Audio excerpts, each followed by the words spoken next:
Au jour d'aujourd'hui, M. Kombi Salissa le dit, moi, je ne suis pas là pour critiquer ce qu'il dit.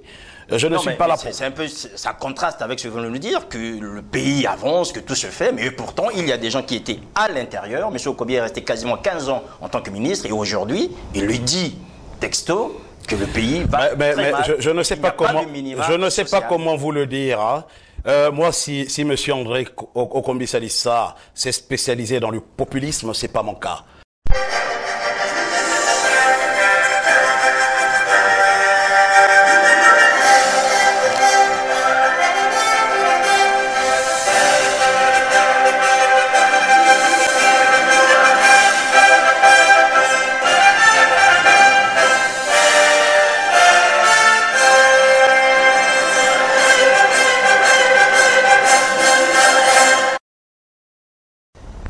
Après les assises, vous avez bien vu que nous avons donné l'opportunité aux membres de l'opposition, notamment M.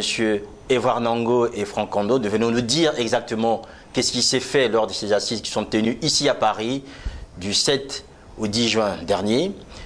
Aujourd'hui, nous accueillons un homme, c'est le nouvel homme fort, peut-être pas, mais enfin, c'est lui aujourd'hui qui porte la voix du Parti congolais du travail ici en Europe, Monsieur Juste Prudence Oko. Juste Prudence Oko, bonjour. Bonjour. Alors, je suis très heureux de vous accueillir, d'autant plus qu'il y a juste jour pour jour, hein, il y a une semaine en fait, que le PCT France-Europe venait de s'organiser une assemblée générale. Rapidement, votre impression?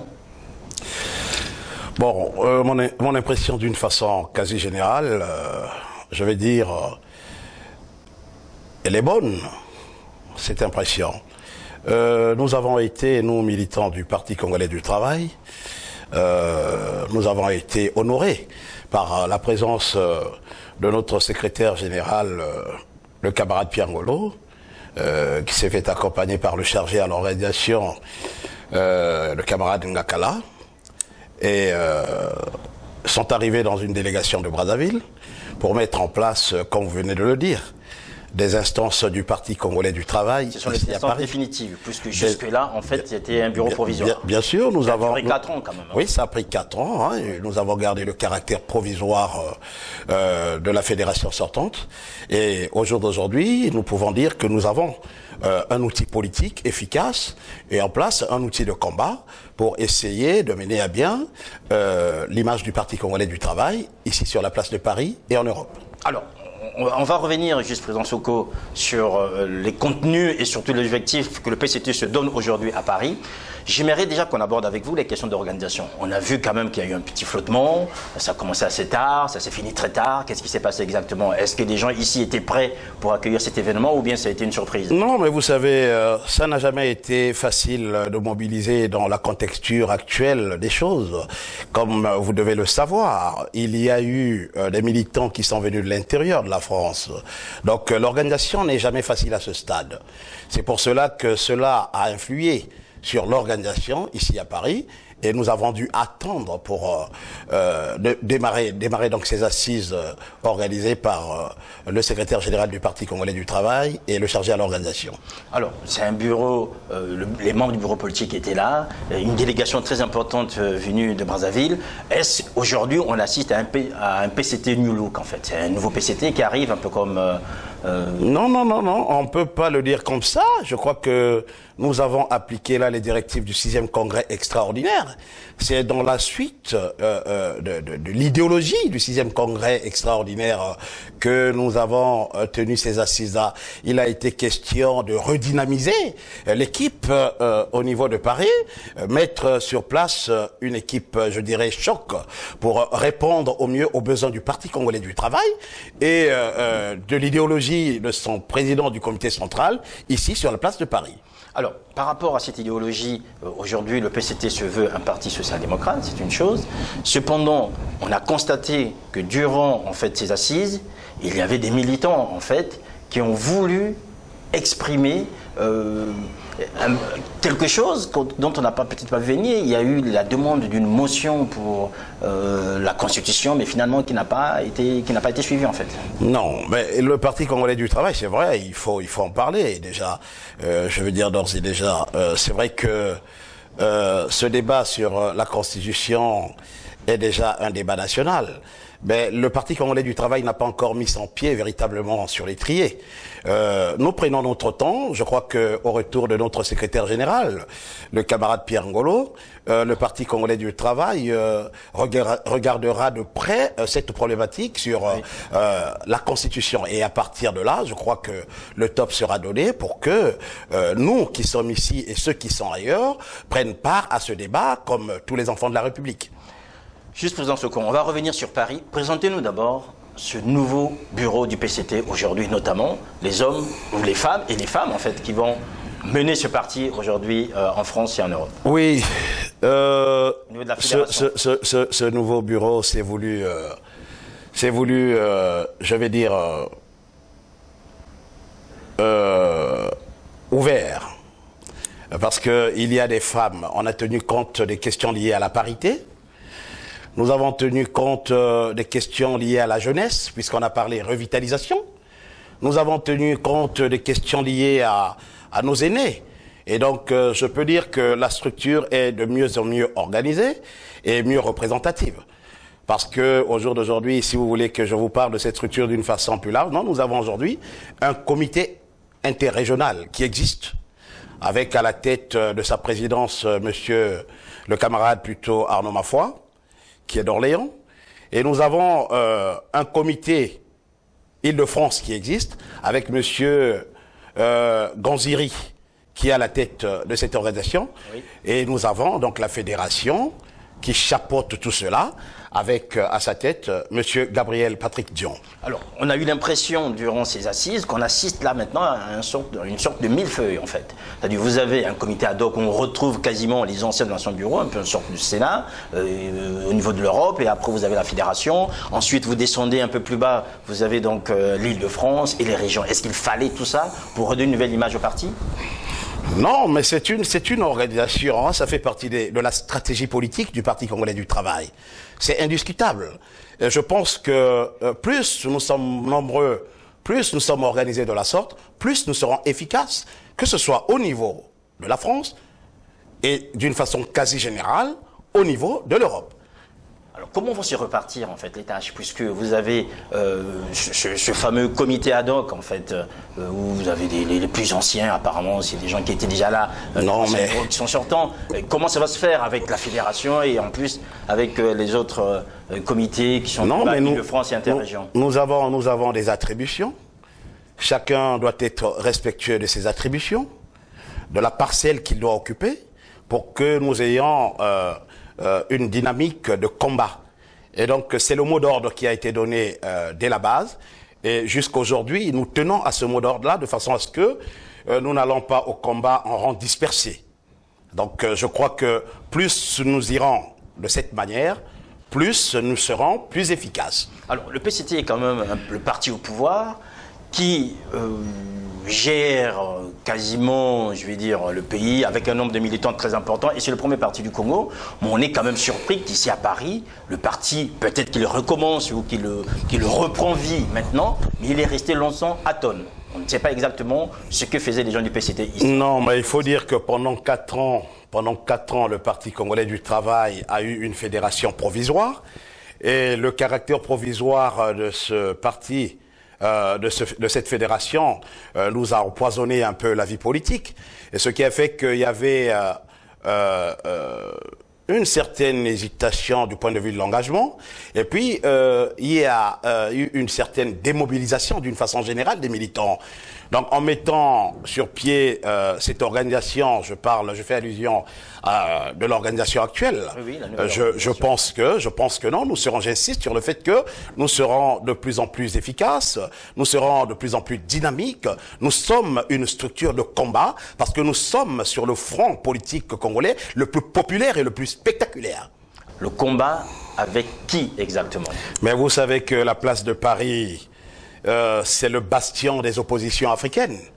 Et l'opposition, elle fait ce qu'elle peut, elle dit ce qu'elle peut dire. Et ce que dit l'opposition, très souvent, avec ce vide, vous savez, la politique, c'est comme la nature qui a horreur du vide. Et puisqu'il n'y a pas eu de réponse là où nous étions attendus, il est tout à fait normal que aujourd'hui, que nous venons, nous soyons physiquement présents pour répondre à ce genre d'allégations. Jusqu'à maintenant, on a vu une opposition tonitruante qui organise des grands événements politiques ici à Paris. Le PCT vient de faire son assemblée générale. Ensuite, qu'est-ce qu'il y a? Mais comment allez-vous intégrer le débat politique mais bien sûr, nous avons déjà un pied à l'étrier parce que le camarade Pierre Ngolo, président, secrétaire général du Parti congolais du travail, a participé à une assemblée d'échange avec les citoyens congolais, avec la diaspora. Il a dit la vérité dans ce qu'il était en train de dire. Les Congolais ont compris le message. Tout s'est passé comme on le souhaitait. Parce qu'on nous a donné l'impression que le Parti congolais du travail, ici à Paris, était rejeté. Que les Congolais n'étaient plus prêts à écouter le discours du Parti congolais du travail. Mais nous avons réussi cet événement haut les mains. Pourquoi? Parce que nous avons eu un secrétaire général en face de ses concitoyens, un secrétaire général qui soit dynamique, un secrétaire général qui soit puissant au sens politique, qui a essayé de surmonter les peurs que l'opposition avait essayé d'instituer ici sur la place de Paris. Les Congolais commencent à comprendre sur la place de Paris que le Parti congolais du travail demeure et demeurera un parti politique qui soit à la hauteur des attentes des Congolais. Dans l'interview que nous a accordé Pierre Ngolo exclusivement sur Diana TV, il a été question, a-t-il rappelé, que le Parti congolais du travail aujourd'hui vient pour reconquérir Paris. Et à la fin de cette assemblée générale, l'opposition ne s'est pas gênée de publier certaines photos où on avait l'impression que la salle était vide. Sur cette question-là spécifiquement, l'opposition congolaise n'a pas été du tout sérieuse. Nous connaissons les coutumes que mine cette opposition. Et je veux vous dire par là que entre l'Assemblée générale du Parti congolais du travail, qui devait commencer à partir de 9 h jusqu'au soir, je vous assure que nous avons fini ce jour-là à 3 h du matin. Vous imaginez qu'un intrus s'empresse dans la salle à 9 h du matin, dès 9 h du matin, pendant que les militants sont en train d'arriver. Il y a encore quelques militants épars dans la salle, qu'ils prennent une photo parce que après qu'ils publient cette photographie-là, est-ce que vous trouvez cela sérieux? C'est pas du tout sérieux. C'est pas avoir là le sens de la responsabilité. Je pense que cela peut déranger, ce genre d'attitude, peuvent déranger dans l'ensemble de la sphère politique congolaise, que ce soit à l'opposition ou au pouvoir. Je pense qu'il faut que les Congolais apprennent à prendre leurs responsabilités. Ces attitudes sont des attitudes d'une autre foi. Aujourd'hui, nous devons voir des choses, nous devons avoir une autre approche de la chose politique. C'est pas une bonne façon de faire la politique, celle-là. Nous condamnons cela avec la dernière des forces, car nous sommes élus pour réagir à ce genre d'attitude. Pierre Ngolo parle de répondre à l'opposition coup par coup. Ben, il a raison, le secrétaire général du Parti congolais du travail. C'est une des missions qui nous sont confiées, que de répondre à l'opposition, que de ne pas laisser de l'espace à l'opposition, que de ne pas laisser l'opposition occuper l'espace politique ici à Paris. Nous sommes là pour donner une réponse à l'opposition congolaise. Donc nous allons reconquérir les cœurs des Congolais. Parce qu'il faut dire la vérité aux Congolais. Il se passe des choses, Monsieur Makosso, au Congo-Brazzaville. Regardez l'action du gouvernement. Regardez l'action du président de la République. Ce qui s'est fait au Congo, il y a quand même des projets qui sont sortis des cartons. Ces projets sont accompagnés. Du point de vue de la matérialité, il y a des choses qui existent au Congo. Vous imaginez qu'il y a des gens qui empruntent le chemin Pointe-Noire-Brazzaville en arrivant à Dolisie, Pointe-Noire-Dolisie, et qui arrivent à Paris qui disent que la route n'existe pas. Comment voulez-vous aller discuter avec ce genre de personnes? Donc nous sommes là pour expliquer. Nous sommes là pour afficher tout ce que le gouvernement, l'action gouvernementale ici. Nous sommes là pour traduire ce qui se passe au Congo. Nous sommes là pour faire comprendre aux Congolais qu'il n'y a pas de peur à avoir sur l'avenir des Congolais de chez nous. Donc alors, voilà. Vous parlez de l'action du gouvernement, c'est très bien de nous lancer sur les sujets, d'autant plus qu'il y a quelques jours, tout simplement dans le mois de juin, nous avons interviewé un ancien ministre du gouvernement du président Denis Sassou Nguesso, M. André Kombi Salissa, qui n'a pas fait le même bilan que vous, que pour lui aujourd'hui, le pays, socialement, est toujours dans le trou. Vous savez, en faisant de la politique, je me suis engagé en politique parce que, au sortir de la guerre du 5 juin, je me suis dit que plus jamais le Congo devrait vivre ce qu'il a vécu. Et c'est tout le sens de mon engagement en politique, que d'éviter les conflits, les querelles, que d'éviter tout ce qui se fait sous les draps. Au jour d'aujourd'hui, M. Okombi Salissa le dit, moi, je ne suis pas là pour critiquer ce qu'il dit. Je ne suis pas là pour... Ça contraste avec ce que vous venez de nous dire, que le pays avance, que tout se fait, mais pourtant, il y a des gens qui étaient à l'intérieur. M. Okombi est resté quasiment 15 ans en tant que ministre, et aujourd'hui, il lui dit, texto, que le pays va très mal. Je ne sais pas comment, comment vous le dire. Hein. Moi, si M. André Okombi Salissa s'est spécialisé dans le populisme, c'est pas mon cas. D'accord? Moi, je dis simplement qu'au Congo, ce qui se fait se voit. Si M. André Okombi Salissa... Ça veut dire qu'il est aveugle, en fait. Non, mais je ne veux pas dire qu'il est aveugle. Je ne me permettrai pas d'insulter les gens ici sur votre plateau. Mais je dis simplement que ce qu'il est en train de faire, c'est du populisme. Ouais, ça l'arrangera en rien de le faire. Je veux qu'il fasse, en étant avec vous, avec nous, ou en étant avec nous, oui, il est membre du PCT du bureau politique, ou qu'il ait choisi de partir. Je veux que M. André Okombi Salissa, en tout cas, franchement, je le demande ici, qu'il fasse du politiquement correct. Qu'il fasse du politiquement correct. Il a été aux affaires. Aujourd'hui, il n'est pas. Mais c'est quoi cette histoire au Congo que le devenir des ministres au gouvernement, c'est de devenir des opposants? C'est quoi cette histoire? Vous voyez pas que ça cache quelque chose derrière? Quand on n'est plus au gouvernement, donc il faut dire que les ministres qui sont aujourd'hui avec nous, ceux qui sont au gouvernement, qui travaillent, sont potentiellement des opposants. Nous avons vécu cela en 2002 avec M. Mathias Dion, qui a servi les finances de notre pays, et après il rentre de la dissidence, et tout de suite il est opposant. Mais ce sont des opposants de circonstance. Ils ne savent même pas pourquoi ils sont opposants. Voilà tout le problème, M. Makosso. C'est là le problème. Le Congolais s'est émancipé. Le Congolais arrive à comprendre. Le Congolais doit avoir une lecture juste de sa société. Et il faut arrêter de tromper. Il faut arrêter de mentir. Il faut restituer la vérité aux Congolais. Cette restitution de la vérité, juste Prudent Soko, passe par une nouvelle manière de communiquer. Et vous, vous êtes le nouveau porte-parole de la Fédération PCT France-Europe. Qu'allez-vous faire et comment allez-vous rendre visible votre parti? Ben écoutez, je suis la vitrine de notre fédération ici. Je crois que par ce que je suis en train de faire, je suis déjà en plein métier. Et je continuerai à le faire. Je communiquerai mieux. Je rendrai transparent l'action du gouvernement. Je rendrai transparent la mission du chef de l'État, président du comité central. Je ferai en sorte que notre parti soit visible. Nous allons travailler ensemble avec les autres secrétaires que compose notre fédération pour que le Parti congolais du travail redore son blason sur la place de Paris et en Europe. Voilà ma mission, monsieur Sir Makosso. Alors, cela signifie que vous êtes prêt demain à participer à des débats avec membres de l'opposition sur le plateau des analyses? Mais ça ne m'a jamais posé un problème, le débat. Ça fait partie de ma nature.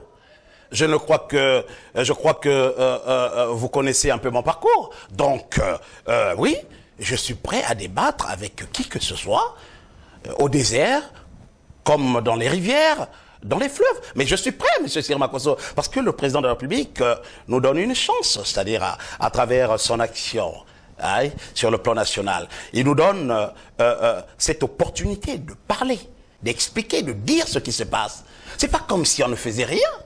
Enfin, on a déjà fait beaucoup de choses. Mais ces choses, ça doivent être dites. Et ça passe par nos canaux. Et je suis là, je dois servir de maillon par rapport à ceux qui sont à Brazzaville pour que nos idées portent le plus haut possible. Donc je suis là pour défendre les idéaux du Parti congolais du travail. Je suis là pour représenter une certaine jeunesse avec une certaine force, une autre façon de faire les choses, une autre approche de la chose politique, comme je l'ai dit. Donc nous allons faire du politiquement correct avec le Parti congolais du travail, bien sûr, ici, sur la place de Paris. Juste, Président Soko, le PCT a été rajeuni ici à Paris. Vous pensez qu'il était temps? Mais écoutez, moi je vous ai dit que c'était une des missions de notre sixième congrès extraordinaire, que de rajeunir le parti. Et le rajeunissement, ça a été un procédé qui a commencé depuis le 6e congrès.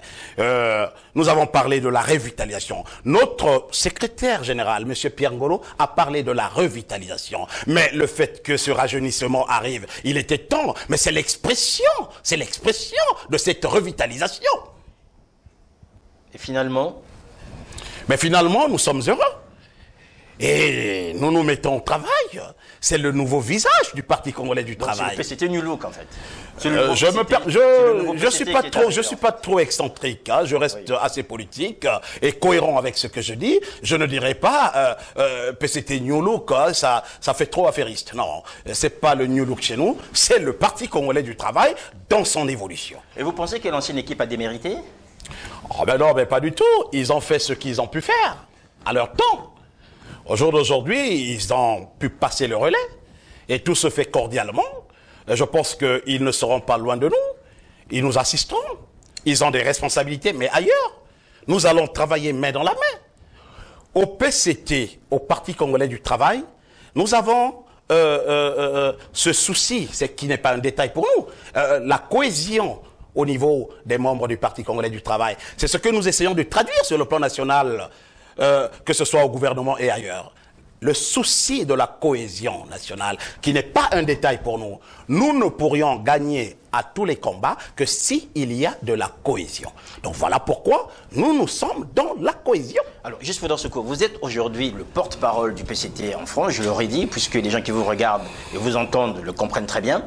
Il y a des sujets qui restent à Paris, notamment qui concernent le président de la République. On va parler des biens mal acquis, on va parler des disparus du BIT. Il y a plein d'autres sujets en fait qui traînent dans les tribunaux parisiens qui concernent des gens ou des hommes importants, des cadres du PCT. Comment allez-vous aujourd'hui gérer la communication, notamment ici à Paris, sur ces sujets, d'autant plus qu'il y a toujours eu un silence en fait qu'on n'a jamais compris?